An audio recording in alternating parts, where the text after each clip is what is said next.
Fala, pessoal! Sou eu aqui de novo, Fagner Socila, do Papo da Socila!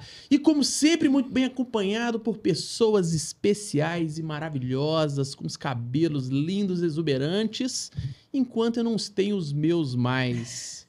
Mas tem um velho ditado que diz o seguinte: vão-se aos anéis e ficam-se os dedos. Estou muito feliz aqui com a minha calvície preponderante, com a minha testa brilhante e com essa barba aqui que determina... Não é a barba do Samir ainda, né, pessoal?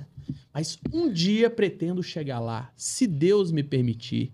E como sempre, do meu lado direito, do lado forte do braço, aquela moça que parece demais com aquela atriz famosa que fez aquele filme das princesas da Barbie.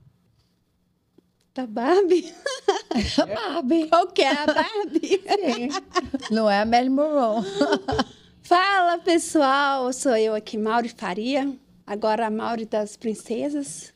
A Mauri do táxi. A Muriana. Boa tarde, boa noite, bom dia para vocês. E de frente para Mauriana, eu não podia deixar de falar a rainha da beleza exuberante, a doutora que detém a técnica exclusiva, cujo nome se chama Bumbum na Nuca. É isso, doutora? É isso mesmo. Muito obrigada. Oi, gente linda, gente maravilhosa, gente animada. Estou muito feliz. Obrigada mais uma vez por estar aqui na presença ilustre de vocês, meus parceiros. Eu estou aqui para apresentar um convidado ilustre que eu estou curiosa para saber tudo sobre o assunto, que já é da minha área. Vamos deixar todo mundo curioso? Vamos, Você né? não tem noção, doutora Sami, o tanto que eu assisto esse cara no trajeto de casa para o trabalho, de trabalho para casa. Mas tem. E ele tem uma playlist especial sobre um desenho que eu amo. Eu até procurei a meia do Rick and Morty para poder calçar hoje uma homenagem para ele. Mas antes da meia do Rick and Morty, eu encontrei a do Homer Simpson. Aí eu não podia perder a oportunidade. Não. Então hoje vocês vão conhecer o Alberto Delisola. Seja bem-vindo, Alberto. Seja bem-vindo. Muito obrigado, Alberto. vai ser ótimo a gente poder trocar uma ideia aqui, pessoas de conhecimentos assim tão distintos, né? Isso. Podendo conversar e trocar experiências. Valeu demais pelo convite. Grande Alberto, cara, conta pra gente. Hoje eu tô de frente aqui a um fenômeno. Um cara que passa por todas as áreas ali do conhecimento, do desenvolvimento humano e de tudo. Porém, nós estamos de frente a uma pessoa pronta. Vamos rebobinar a fita lá atrás. Naquele menino de 7 anos, que tava lá na escolinha lá. Você sonhava em ser quem você é hoje? Conta pra gente. De jeito nenhum. Na verdade, quando eu era pequeno mesmo, quando eu era muito pequeno, eu tinha vontade de inicialmente ser um rockstar. Eu tive banda, eu cheguei na minha adolescência, para temor do meu pai, montar uma banda e fazer show, viajar com banda, só que não deu para ser rockstar, né? Eu pensei também em ser lutador, cheguei a treinar bastante taekwondo, eu cheguei até os últimos graus lá, eu chegava, enfim, a treinar e tudo mais. Só que acabou que a vida foi me levando para uma área que é programação de computadores. Muita gente não sabe, mas eu era programador desde muito cedo, quando eu tinha uns 11 anos de idade, 12 anos de idade, desde a época do MSX, não sei se vocês lembram do MSX Hotbit que tinha. Aí eu programava computadores, eu comecei a trabalhar com programação de computadores, fazia computação na PUC, fazia matemática pura na UFMG, até que quando eu estava com 20 e poucos anos, eu cansei daquilo tudo, fui da psicologia. Aí me formei em psicologia na UFMG, hoje sou professor de psicologia e sou recordista latino-americano de memorização. Foi o que me levou lá em 2006, 2007 a começar a participar dos programas de televisão, fazendo demonstrações de memorização e também de hipnose. Aí eu sou hipnoterapeuta, eu trabalho com a hipnose como uma ferramenta de ajudar as pessoas a terem recursos para a mudança que elas querem. Tá, mas vamos lá, você já adiantou aqui na frente. Não quer saber aqui na frente, não. Porque você vai lá atrás, 7 anos. Estudou com quem? É filho de quem? Jogou bola com quem? Eu sou filho do Epitácio e da Neuza.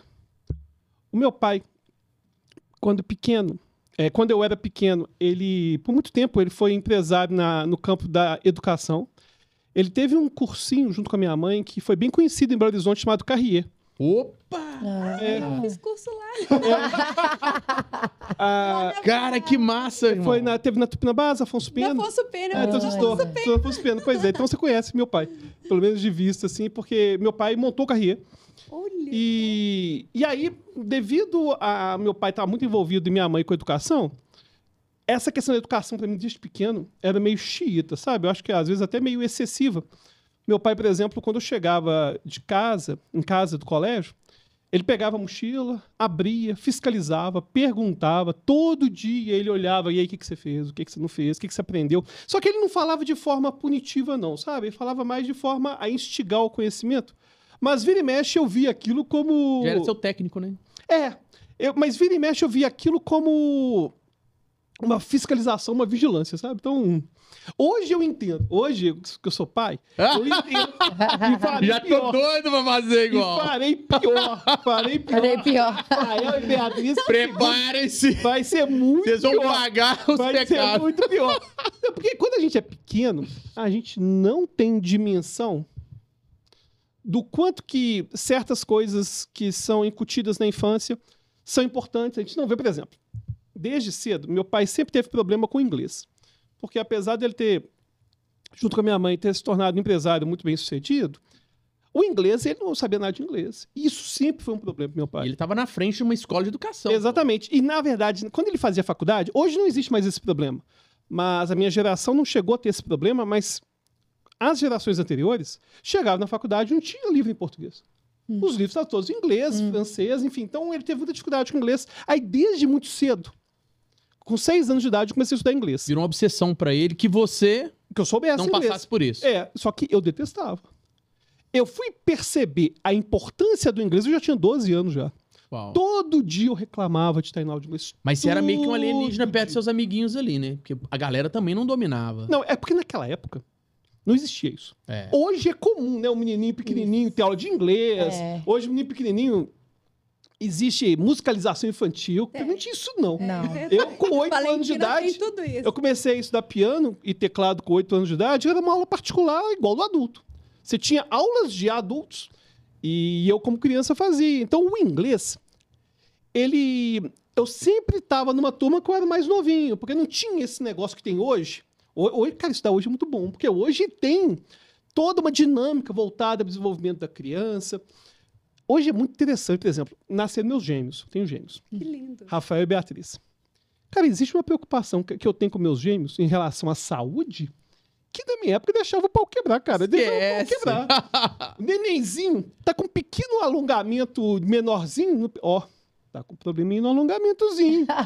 Vamos fazer um alongamento. Cara, na Qualquer nossa coisa época, já detecta o pau antes. quebrava. Você tá doido, tá faltando um olho no menino, tava beleza? Um tapa-olho de pirata nele aí. Não tinha essa preocupação. Cara, você tocou num assunto que eu quero, assim, eu quero navegar nele. E aconteceu comigo também, tá bom? Meu menino nasceu com um apêndice auricular, que é uma bolotinha que nasce aqui no lado da orelha. O médico já bateu, tem um trem errado aí, nós vamos ter que investigar. Que trem errado? O menino tava perfeito, tava comendo, já nasceu chorando, gritando, que trem todo. Não, porque isso aqui demonstra que vai ter ali, não sei o que. Cara, passou uma neurose pra gente poder investigar milhares de coisas até chegar num problema possível de rim. E você falou uma coisa que é genial. Antigamente a gente não sofria por isso, cara. Antigamente o pai só sacudiu o menino, ele chorou, tá beleza, passava uma água nele, ia embora e seguia o jogo. E um processo pré-adaptativo de acordo com qualquer dificuldade que tinha. Hoje não. Foi o que você falou. Você viu que o ombrinho do menino tá um pouquinho caído ali, já vai pro fisioterapeuta, já vai fazer um alongamento. Cara, por que você enxerga que é esse excesso exacerbado de cuidado? Será que nós estamos ficando pais medrosos demais porque nós estamos pais envelhecidos ou não? Olha, eu acho que acontecem 2 questões distintas. Primeiro, é que naquela época a gente precisava ter mais apoio, não tinha. Você pega, por exemplo, a taxa de crianças que morria com menos de 1 ano de idade, era gigantesca. Bizarro. Era gigantesca. Então, às vezes, inclusive a origem, né, dessa festinha de 1 ano de idade é celebrar que a criança está viva. Então, antigamente, Não, pera aí, como é que é o negócio? a festinha de 1 ano de idade é para celebrar que a criança está viva. Porque era difícil de Era, chegar a lá, né? taxa de mortalidade era Era altíssima. absurdo. É muito comum, por exemplo, a gente ter avós que tiveram irmãos que morreram, que eram crianças, enfim. Então, tem esse problema. não tinha uma noção de remédio que a gente tem hoje, enfim, vacina, enfim. A gente não tinha um monte de estrutura. Hoje nós vivemos melhores do que muitos Não. reis do passado. Que todos. É fato. Que todos. Mendigo, Você pega né? saneamento básico. Hoje, só o saneamento básico já é melhor do que qualquer Não, rei que a gente tinha no passado do século XIX. Tava estudando outro dia um negócio, gente. Sabe qual Isso é foi a impressionante. invenção que mais promoveu vidas no mundo durante todo o tempo? É bizarro. É o fato de lavar as mãos antes de procedimentos cirúrgicos. Isso é incrível. Olha que loucura. É. O cara que desenvolveu isso, que fez um estudo elaborado sobre isso, ele pegou uma taxa muito grande de pessoas que pegavam infecção porque os médicos, os profissionais da área da saúde não lavavam e faziam asepsia das mãos. Olha isso. Quando implantou isso, gente, milhares e milhares de vidas foram... Foram salvas. Exatamente. Porque eles não sabiam a existência do vírus, da bactéria, não tinha essa noção de asepsia, né? Então, o que acontece então? De um lado, eu acho que muita coisa era feita errada mesmo. Por exemplo, o pai não mostrava emoção. Por exemplo, meu avô, pai do meu pai, e o avô, pai da minha mãe, pra chegar e abraçar o filho homem, Uau. cara, isso aí não existia não. Não existia não. É. Beleza, não tinha esse problema. É. Só que aí a gente chega hoje... E como é que é hoje com o epitácio, né? Não, meu pai é mega carinhoso. Como é que é com os meninos? Meu pai é mega Se carinhoso. deixar... Não, meu pai sempre foi de me beijar muito, minha mãe muito, minha irmã muito, minha mãe, enfim, demonstrar publicamente afeto por conta de não querer passar pra frente aquilo que viveu. Só que ao mesmo tempo surge um problema chamado capitalismo. O que acontece no capitalismo? Adorno falava que no capitalismo tudo vira mercadoria.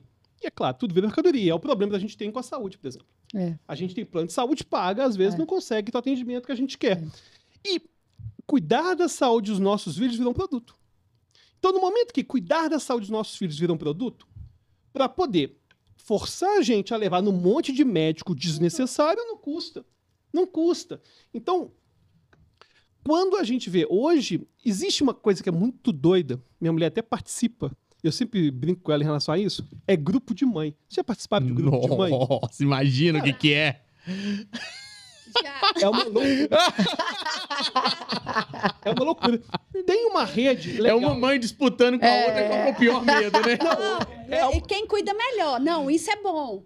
Não, Aí e a outra é uma fala, isso rede aqui legal. também. Porque, por exemplo, às vezes você precisa de uma indicação de um pediatra. Eu não imagino outra coisa. Eu imagino as mulheres treinando jogar o chinelo, né? Não. Dar uns expor. Não é isso que serve Não, de não é mãe? isso não. Literalmente não. Você viu que eles fizeram isso na Bahia? Não. Na Semana das Mães, uma escola promoveu isso, gente. Chegou lá, chamou as mães pra competição. As mães nem imaginavam o que era. Aí chegou lá, tinha chinelo à distância, Competição. não sei o quê. Vara, né? Que legal que foi, cara. Então, o que eu vejo é que, devido a um problema que a gente tinha real no passado, buscou-se uma solução desregulada. É algo parecido que aconteceu com a luta antimanicomial. A gente teve um problema seríssimo no passado envolvendo os manicômios. Ou seja, qual que é o problema dos manicômios? O louco era aquele que não era bem-vindo da sociedade. Ou seja, mãe solteira, filho bastardo, doente mental, tudo isso estava junto para ser preso no manicômio. Uau. Pô, tem que acabar com isso. A gente tem aí Você merece uma inclusive, lobotomia. fazer lobotomia. A gente pega aí a questão de Barbacena, enfim. Exato. Essas histórias, né, Exato. são muito conhecidas. Só que aí, muitos, não são todos, mas muita gente que está nessa luta antimanicomial acaba falando que não pode dar remédio, que tem que deixar o pau quebrar. Ah, mas vamos lá então. Você fez uma separação muito legal, eu concordo com você. Só que agora virou uma modinha também. Porque agora, quando você fala que o cara é autista, você tá equiparando ele a alguns grandes. Um exemplo, o Lionel Messi, que é diagnosticado como autista. Isso é um erro, O né? Cristiano Ronaldo. E aí, cara, até onde que eu posso realmente separar pra mostrar que ele é um super-humano, talvez, ou não? Que é uma pessoa, sim, que tem uma certa limitação e que tá tudo bem. Tem algum erro aí, alguns erros aí que a gente vê na sociedade. Primeiro que o autismo é um transtorno do neurodesenvolvimento e em torno de mais ou menos 70% das crianças autistas têm deficiência intelectual, o que é um grande problema que a gente tem na sociedade. Agora eu percebi que você chegou olhando tudo, gravando tudo, copiando tudo. Não fico um olhando, toque. não, de forma alguma, eu tava Tem um só toque, olhando. não, tem um toquezinho aí. Sim, não, na verdade eu achei um estudo bonito, aí eu tava olhando as câmeras. Ninguém aceita o Não, diagnóstico, tá vendo? mas o diagnóstico é errado. Tirou dele da reta. Não, de jeito nenhum. Na hora. Mas então o que acontece? O primeiro ponto é que essa ideia da criança autista gênio é muito pequena essa porcentagem. Porque você pega crianças superdotadas, é 2% da população. Crianças, adultos, 2%. Mas nem todos são autistas. A minoria é autista. Então, se você pegar a porcentagem de autista superdotado, que tem essas habilidades todas, é muito reduzido. E uma criança que ganha aí um campeonato aí de memorização, pode ser considerado um mutante? Não, na verdade, essas técnicas de memorização, a gente até tem evidência Ele que ganhou? de que são técnicas que todo mundo pode se É aproveitar. uma habilidade que você pode desenvolver. É uma habilidade que você pode desenvolver. E como é que você procurou desenvolver a sua? Cara, o que acontece? Eu tinha a pior memória do mundo. Pior. Pior. Mas muito ruim. Eu ia pra faculdade de carro e frequentemente voltava de ônibus. Enfim, eu esquecia que ia de carro. Não, aí é tenso. Olha isso. E Esqueceu aí, o carro lá. cara, teve Você uma tem vez- solução, amiga. Mas isso é só com criança que desenvolve ou adulto também? Cabeleireira, pode? Não, né? mexe com o noivo. Todo mundo tá sujeito a essas coisas, né? Só que hoje, devido à vida acelerada, a gente acaba piorando. É. Aí eu sempre tinha esses fenômenos. Pra você ter uma ideia, chegar em casa, achar que o carro tinha sido roubado, porque eu esqueci o carro pra trás. Aí, eu tava, inclusive, fazendo computação na PUC na época. Eu tinha que fazer uma pesquisa pra faculdade envolvendo memória de computador. E eu vi que tinha um inglês que memorizava cartas de baralho em menos de um minuto, 52 cartas. Falei, caramba, como que o cara faz isso? Aí eu vi que eu poderia criar um sistema para isso, que era um sistema que me ajudaria com a memória no dia a dia também. Aí eu comecei a memorizar cartas de baralho nos programas de televisão. Aí eu fui no Campeonato Mundial de Memória. Ou seja, eu criei um método para isso. Eu vi que tinha lançado um livro, então eu também vou seguir esse espaço, chamava Dominic O'Brien. E eu vou conseguir ter um resultado parecido com o dele. Na PNL, né, tem um termo que eles usam muito, que é o modelamento, ou modelação, Sim, modelagem, enfim, sim. que é você Modelagem. pegar o que o outro está fazendo e começar a fazer de forma a buscar quais os mecanismos que ele utilizou. Espelhamento. Aí, enfim, aí é assim que eu acabei me tornando campeão de memória. Foi tudo muito por acaso, na verdade, porque igual quando eu comecei a dar aula de hipnose, foi muito intrigante porque eu nunca tinha feito um curso de hipnose na vida. Nunca. Eu nunca tinha feito curso de hipnose. Eu aprendi hipnose por livro. Naquela época, materiais de hipnose eram muito raros. Hoje na internet tem um monte, mas você achar material de hipnose, ensinando hipnose, não Não tinha. existia. Aí o que acontecia? Eu já sabia a partir de livro. Eu era professor de psicologia jurídica na faculdade de Direito da UFMG. E aí o pessoal pedia hipnose para relaxamento, para prova e tal. Eu comecei a fazer hipnose com os alunos nos intervalos e tudo mais. E um aluno, Hugo Lacerda, um abraço aí pro Hugo Lacerda, hoje com certeza é advogado, falou, Alberto, você podia ensinar isso pra gente. E aí eu comecei a ensinar, os alunos começaram a gostar. Foi, o pessoal se interessa por isso. Aí eu comecei a gravar vídeo no YouTube ensinando hipnose. Cara, hipnotizar os outros. E No esses- curso de direito é sacanagem. Mas eu acho Imagina essencial. advogado. Eu O acho advogado já é do essencial. mal, ainda hipnotiza ainda. Cara, mas eu vou te falar aqui. O poder que a palavra tem é muito grande. É muito grande. Não, e eu não vou nem aqui entrar em questão teológica, que Deus se faz no verbo. Eu não sou religioso, eu não sou a pessoa mais apta a falar sobre isso. Mas se você pega o quanto que as pessoas estão utilizando palavras para dominar a nossa mente, você pega de marketing, você pega, enfim, as O pessoas estão algoritmo usando é o tempo isso, todo, Alberto. o tempo O todo. algoritmo é Não, isso. e o algoritmo, ele tem um negócio envolvendo a palavra que é o seguinte, é que ele sempre vai buscar o ódio. Ele sempre vai viralizar a partir do ódio. Então, se você pega, por exemplo, um vídeo, se você pegar os meus vídeos que mais viralizaram, sei lá, que tem lá 800 mil visualizações, 500 mil visualizações, muitas delas é por conta do ódio. Porque eu coloquei publicamente uma opinião, ou fiz uma demonstração de hipnose, que a pessoa, não, isso aí não tem como, isso é impossível. Enfim, o nosso algoritmo Cara, tem um é vídeo todo seu guiado. que você fez que eu fico Olha isso. apaixonado com ele, que é no episódio que é do Rick DeMore, onde que ele vai pra um spa. E naquele spa, ele tira tudo aquilo que é negativo Isso é dele bom demais. e sai de lá, cara. De onde que você veio com esse gancho, cara, pra poder falar de uma série que ela tá anos-luz na nossa frente, cara, falando de multiverso, daquele negócio todo. O que que te deu o start de falar assim, não, cara, eu vou falar sobre isso aqui, as pessoas precisam de olhar isso aqui com outros olhos. Porque antes, quando eu assisti o desenho, era diversão.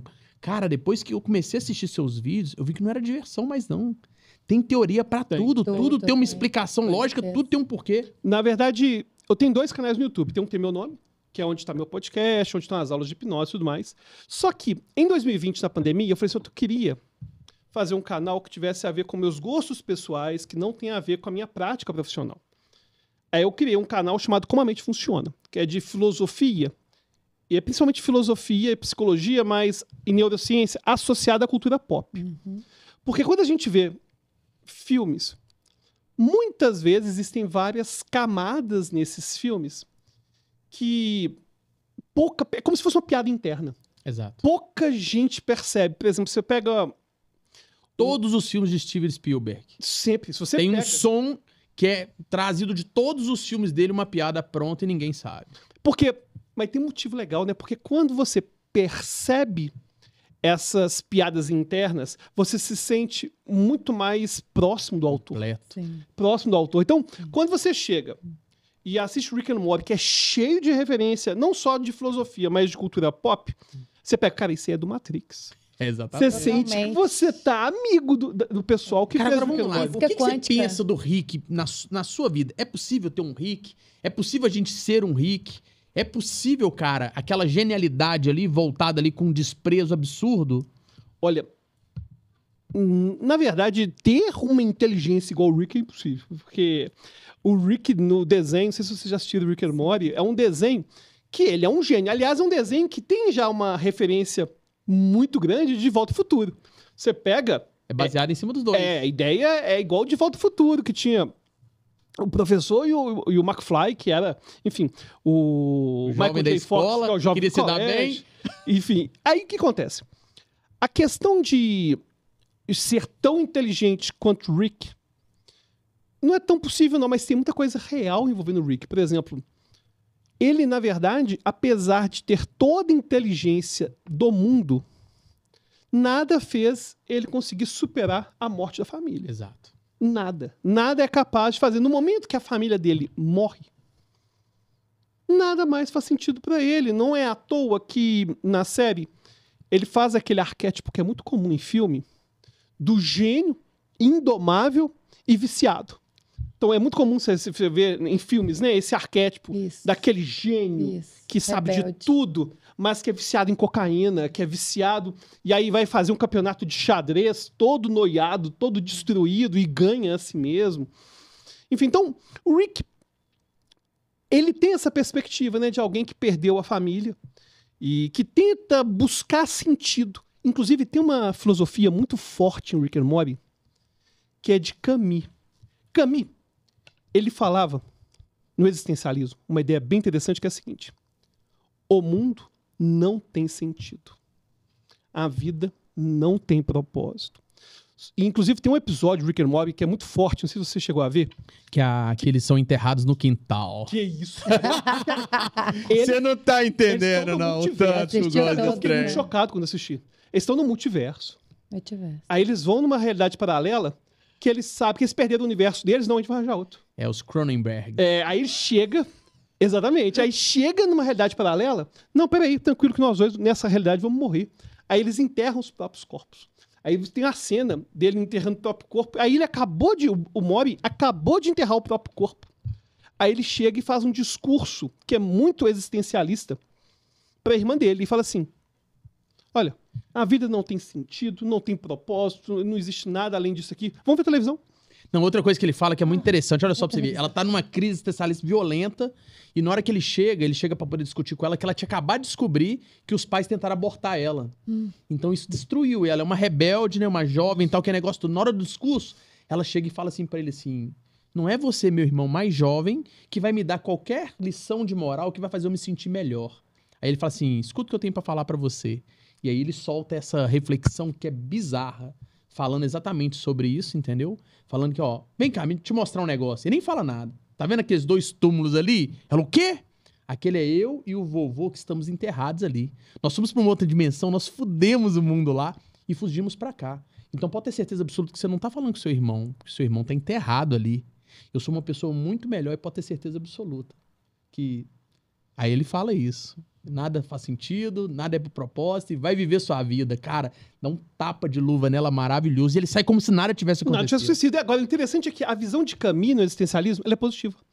Porque ele fala que a gente, beleza, a vida é absurda. Ele vai falar do absurdo. A vida é absurda.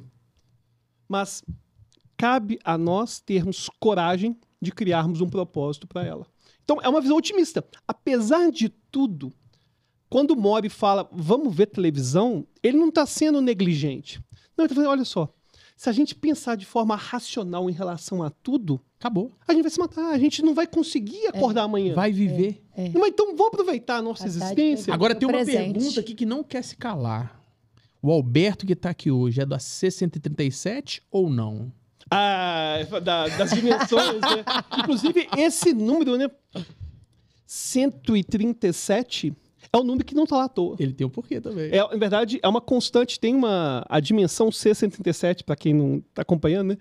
No desenho, é uma dimensão especial. E, na verdade, na física, é uma dimensão, é uma grandeza que se repete várias vezes nos cálculos astronômicos, astrofísicos. Então, o 137, ou seja, tudo que tem na série acaba tendo uma referência meio secreta, meio disfarçada, que aí quem pega fica muito mais apaixonado. Caramba, isso aí que ele tá falando é do filme tal, é da história tal. Alberto, agora vamos lá. Pra pessoa saber esses insights todos que eu tô soltando aqui, como é que é? Seguindo o seu canal? Como é que navega lá para as pessoas poderem entender? Como é que funciona? Bom, eu tenho, como eu disse, tem 2 canais, o Alberto Elísola, que é onde tem as aulas de hipnose, onde tem meu podcast, e tem outro que você gosta de assistir, que chama Como a Mente Funciona, que é onde tem essas reflexões filosóficas sobre cultura pop. Aí, se você vai, por exemplo, no YouTube, no Como a Mente Funciona, tem uma playlist que até pouco tempo atrás tinha mais vídeo de Rick and Morty do que existia episódio de Rick and Morty. 74. Tinha mais vídeo de Rick and Morty. Agora, como que a gente tem essas ideias, né, de buscar? Na verdade, o que acontece é que existem alguns temas que repetem muito nessas séries. Se você pega a perspectiva de niilismo, questão de busca de Platão, propósito. toda hora. Então você vai ter certas referências que repetem sempre. Mas tudo aplicável no dia a dia, né, cara? Com certeza. Tudo você consegue certeza, aplicar na com certeza. atualidade e entender o que tá passando. E aí, agora, o legal do Rick and Morty é que eu não vou falar que é uma série pra família, porque não é, né? Porque é uma série adulta que tem suicídio, tem droga, enfim, tem cocaína. Tem cocaína, tem prostituição, tem de tudo. Tem incesto, enfim, tem de tudo. Só que é uma série que, quando a gente assiste, a gente é levado a algumas reflexões legais sobre a vida, sabe? Não é uma série... Eu não acho que é uma série pessimista. Não, eu acho que é uma série otimista no sentido de que... Ensina muito o estoicismo, né? Tem Você bastante aprende a essa lidar ideia com as de... coisas, porque a todo momento eles estão lidando com as informações negativas, só que eles têm sempre uma forma de sair disso, né? Pois é, então eu acho que é uma série muito legal aí. Atualmente, eles não estão pagando a gente, né? Mas eu acho que tá no Max. Tá no Max. Agora vamos lá, vamos fazer um paralelo em 3 momentos. O filho, o pai e o pensamento futuro. Porque você veio de uma família onde você tinha dificuldade até de abraçar seu avô, seu pai. E de repente seu pai veio quebrando esse paradigma, já com um carinho absurdo, e você tem um casal de gêmeos, que é uma coisa assim, é um presente de Deus. Muita gente quer ter gêmeos. Ainda você tem gêmeos, homem e mulher. Que é mais difícil ainda, entendeu? Como que você projeta dentro dessa atualidade, modernidade, inteligência artificial, telas azuis e tudo isso para você poder tentar entregar para os seus filhos que eles vivam hoje e não o seu passado, ou pior, o passado dos seus pais? Eu vou te falar que ser pai hoje me traz preocupações que meu pai não teve. Por exemplo, com essa questão de tela, muita gente fala assim, não, mas antigamente a gente via muita televisão, mais ou menos. Porque, por exemplo, eu gostava de assistir Jaspion. Beleza? E passava às 18 horas. Tinha Jaspion e Changeman. Cara, se eu não tivesse às 18 horas pra assistir, acabou. Já era. E se eu perdesse aquele episódio, já era também. Eu não ia ver ele nunca mais. Eu não ia ver aquilo. A criança tinha que ter uma noção. A criança tinha que ter uma noção do que é aguardar. Do que é ficar com tédio. A televisão, gente... É disciplina, né? Tinha... Pra a criança usar a televisão, eu estava de manhã. Cara, não tinha programação infantil durante o dia, não. Então, eu nunca tinha acesso livre à televisão, porque nem tinha programação livre. Ou seja, hoje, a criança, ela não precisa esperar nada. É tudo muito Na hora imediato. que ela quer. E o pior é que a gente está vivendo na contemporaneidade uma perda de noção do processo. Uma perda de noção muito grande em relação ao processo das coisas. Existe uma coisificação da arte, uma coisificação de tudo, da aprendizagem. Então, por exemplo, só para deixar claro, hoje, para a pessoa assistir um lançamento de uma música, cara, para eu poder ver a nova música do Michael Jackson, eu tinha que esperar o Fantástico. Pra ver o lançamento não do trilho, o trilho eu não assisti não, mas, sei lá, do clipe dele na Bahia, ou do Black or White, eu esperava pra poder assistir, depois já era, não tinha aquilo. Ou seja, eu esperava sair o disco na loja, eu esperava ter dinheiro pra comprar, enfim. Eu não tô querendo falar que antigamente que era bom, não, porque é claro que eu gosto de ter o Spotify, claro que eu gosto. A questão não é essa, a questão é que é mais um momento que a gente perdeu a noção do que é processo. A gente começa a ficar intolerante, isso que eu acho mais absurdo. Tudo muito imediatista, né? É tudo imediato, só que o que eu acho mais absurdo é o seguinte. Meus filhos nasceram nessa realidade. Eu não nasci nessa realidade. Só que isso já está mudando meu comportamento. Ou seja, pessoas que não nasceram nessa realidade já estão impacientes. E a gente está ficando cada vez mais impaciente. Então, essa questão de telas, essa questão de como conseguir impedir o celular. Bom, eu não quero dar celular para meus filhos. Eu até brinco com a minha mulher que não tem Até problema quando, nenhum. né? Eu não tem problema nenhum. É só eles comprarem com o dinheiro deles. Eu falei, Até quando?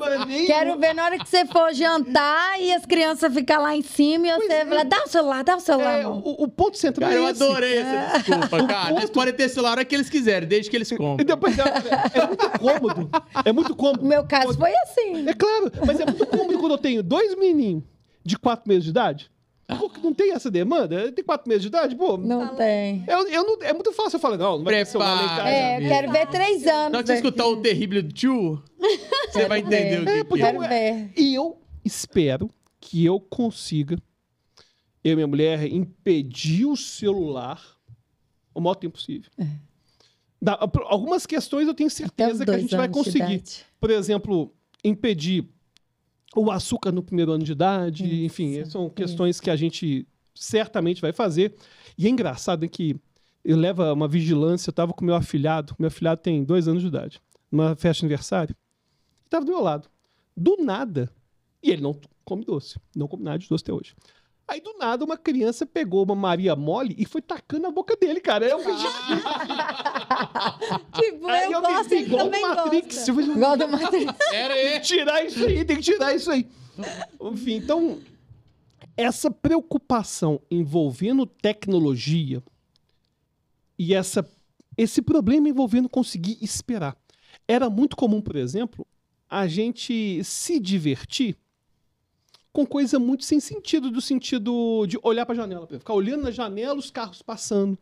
A gente se divertir com um carrinho só que a gente tinha e ficava brincando com aquele carrinho. A gente conseguia ficar horas daquele jeito. Alberto, Hoje eles não têm paciência. chegamos no papo de salão, passou voando. É verdade. Maravilhoso. Agora é hora do desafio. Diga. Uma música que nós vamos colocar na nossa playlist para poder gravar esse momento seu aqui. E uma frase muito foda que você vai falar, que vai ficar eternizado. Nossa, se vai ficar eternizado, não sei. Uma música que eu gosto muito.